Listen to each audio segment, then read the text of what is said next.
Enzo Fernandez আর trophy এ যেন এক অসম্ভব মিল। যেন তারা জন্ম থেকেই পরস্পরের জন্য তৈরি।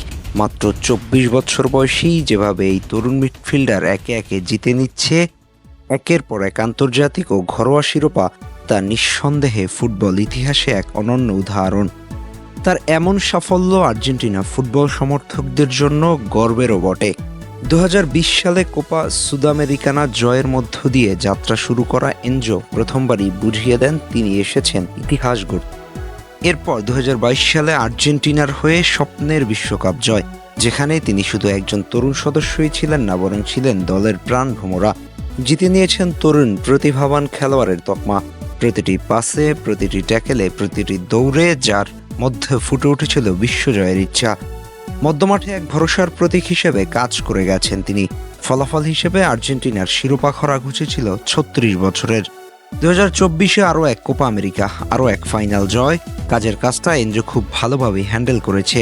৫ ম্যাচে ৩৫৩ মিনিট খেলে ২টি অ্যাসিস্ট করেছে। মাঝ মাঠে নিজের সহজাত খেলা দিয়ে আর্জেন্টিনার রক্ষণকে চাপমুক্ত রাখতে গুরুত্বপূর্ণ ভূমিকা পালন করেছে।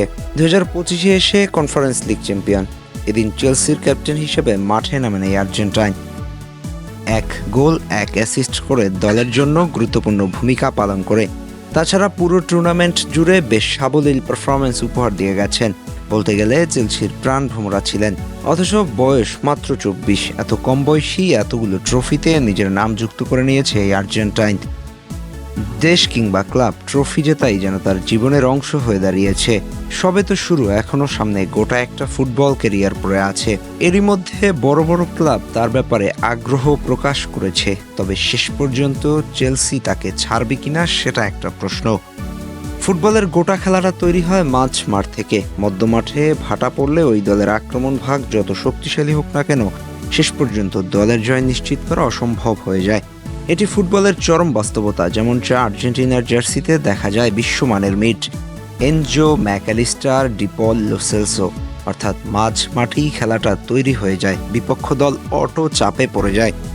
এনজো ফার্নান্দেসের কেরিয়ার যেন এক অনবদ্য গল্প, যেখানে প্রতিটি অধ্যায়ে লেখা ট্রফির ছোঁয়া।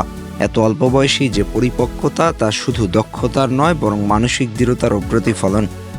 মাঝ মাঠে তার উপস্থিতি মানেই দলের জন্য এক বাড়তি আশ্বাস, এক নির্ভরতার নাম। ভবিষ্যতে তার পায়ে আরও কত শিরোপা উঠবে সেটা সময়ই বলবে। তবে একটা বিষয় নিশ্চিত, আর্জেন্টিনা এবং চেলসি পেয়েছে এক রত্ন। দেখা যাক আগামী দিনে তার ক্যাবিনেটে আরও কত ট্রফি যুক্ত হয়। আহমেদ হাসনাইন খান, টিম স্পোর্টস।